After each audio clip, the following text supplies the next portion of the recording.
Pero nagmahal na ako, Annalyn. Hindi ka marunong magmahal, Dok. Kasi yung totoo pagmamahal hindi nananakit. Pero ako sinaktan ng nanay mo. Binigay ko sa kanya lahat. Nakapatay ako dahil sa kanya. Alam mo, kung tinanggap lang niya ako, kung kinalimutan niya si RJ, hindi mangyayari sa akin to eh. Dahil mahal na mahal ko ang nanay mo. Dok Carlos, hindi mo mahal yung nanay ko. Gusto mo lang siyang angkinin. Bakit? Masama ba yun? Kung talaga mahal mo yung tao, hindi mo siya sasaktan. Hindi ka nga hihingi ng kapalit sa kanya eh. Pero ano yung ginawa mo? Ginawa ko ang lahat. Pero may mahal siyang iba. Alam mo, Dok, mahal ka naman ni nanay. Kahit ako nakita ko yun. Pero anong ginawa mo sa kanya? Sinaktan mo siya. Inabuso mo yung kabaitan niya sa'yo. Tapos ngayon nagdamay ka pa na ibang tao. Alam mo, dami nagmamahal sa'yo dati. Kahit ako nga, bilib ako sa'yo eh. Pero anong nangyari sa'yo? Naging masama ka. Pumatay ka pa ng tao. Alam mo, Dok, kung hindi ka talaga magbabago, kung ganyan talaga kasama yung ugali mo, mabuhay ka na lang mag-isa at mamamatay ka na lahat galit sa'yo na wala nang nagmamahal sa'yo.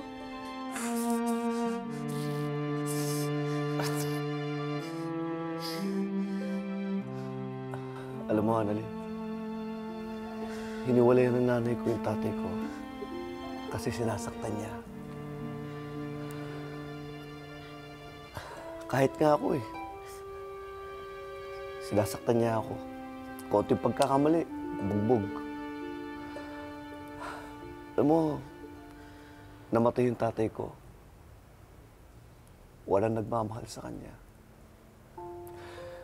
Kaya, sabi ko sa sarili ko, kapag nag-asawa ako, hinding-hindi ako magiging ganon. Pero alam mo, mas masahol pa ako sa tatay ko. Kaya, lahat, iniwan na ako. Wala na nagmahal sa akin. Lahat, inayawan ako.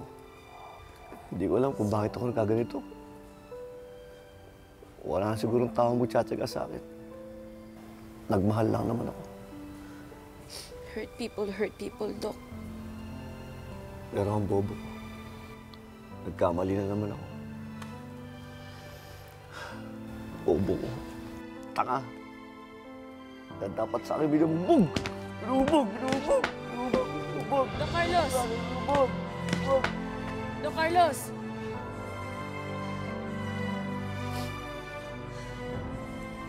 Pwede ka pa naman magbago eh. Pwede mo pang ayusin yung buhay mo. Malay mo, balang araw, mahanap mo yung pagmamahal na talagang deserve mo. Matok, just update me later on, okay? Sige. Hey, morning, Dr. Ray. Morning. Do you have a minute? Yeah, sure. What's up? Actually, I was chatting with Dr. Jerry, but he just left in a hurry because his wife had an emergency. Really? Nancy's here? But Nancy's in the US having her master's. In fact, my wife video called her last night, and she's really in the US. What did you two talk about? I think he's lying because I heard him talking to someone on the phone, and he told me that he's gonna meet his wife and they'll have some problem. have a feeling that he's hiding something. It might be related to Dr. Benitez. That's why he's avoiding me.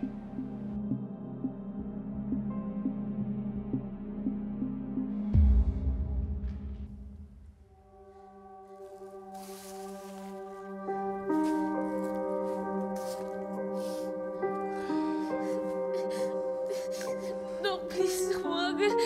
Please, magmamakaawa kasi gusto ko makita si nanay. Please. Dok, please, huwag. Dok, please, magmamakaawa. Gusto ko makita si nanay.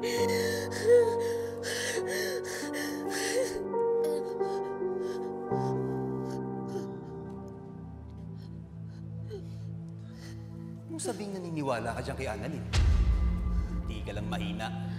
Uto-uto ka pa. Ang tanga mo talaga. Akala mo ba mamahalin ka ni Lynette kapag pinakawalan mo yan? Isusumbong ka niya sa pulis. Makukulong ka.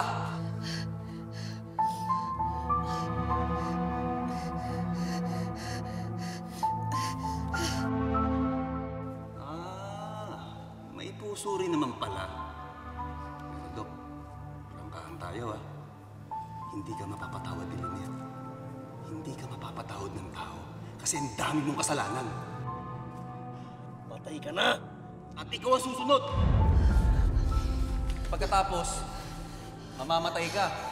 Magpapakasal si RJ at Lynette. Lahat ng ginawa mo, walang kwenta. Hindi ka ba nahawa sa sarili mo? Mahal ko si Lynette. Lahat gagawin ko para sa kanya. Dahil alam ko matutuwa siya kapag binalik ko sa kanya si Annalyn.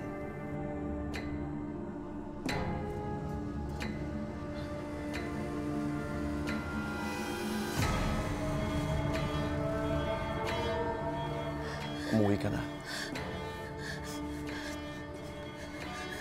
Sabi mo sa nanay mo, patawad. Mahal na mahal ko siya.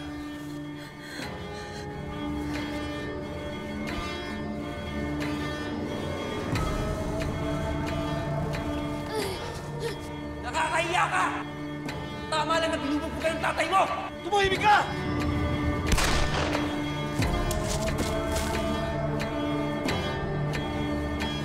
Annalyn! Annalyn! Hindi ko pinag-iisip. Kapag nawala na si Annalyn, ikaw na ang magmamana ng buong Apex. As long as alam ni Daddy na ako ang anak niya, I'm still the rightful heir. Ginagawa mo dito? Para makiusap. Anong pakiusap? Ibalik mo na si Annalyn! Hindi ko na siya ibabalik. Dad, please. Please, parang awa mo na, Dad. Kasya ba si Annalyn dyan? Ay, kasyang-kasya yun. Napakaliit nun eh. Paano si Annalyn?